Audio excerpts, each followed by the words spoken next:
I just got this stainless steel dough hook. This is for KitchenAid mixers for the tilt stand mixer. So you want to make sure that you have one of these models that is on the bowl or else it won't fit. You really need to have this kind of connection, which you can see all KitchenAids are a little different. So really make sure that you have one of these. This does not work with the bowl lift style mixers. So that's the Professional 5 Plus, the Professional 6, and the 600 series. So make sure you have the right bowl. They're all a little bit different. You really want to make sure that you have the correct KitchenAid. So it does have just some simple operating instructions, but if you've used your KitchenAid before, you know how to work it.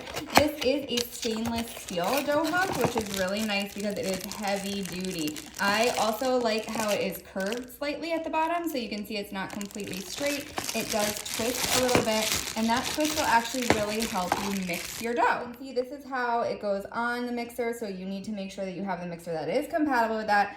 It is going to help you mix that dough really well. It does not have the flat part as like some dough hooks do have, so this is one of the ones that came with my KitchenAid. This one is a little bit different. It doesn't have this guard right here, but it'll actually help you mix dough even better because it can go up higher, the dough can climb up better. And again, this twisted design where this hook is not completely straight really does help mix. So let's put it on the KitchenAid and give it a try. You always want to make sure your KitchenAid is turned off before you use it. Don't mind my KitchenAid. I was just making cookies, so it's a little bit dirty, but that won't matter. You are just going to put this right on.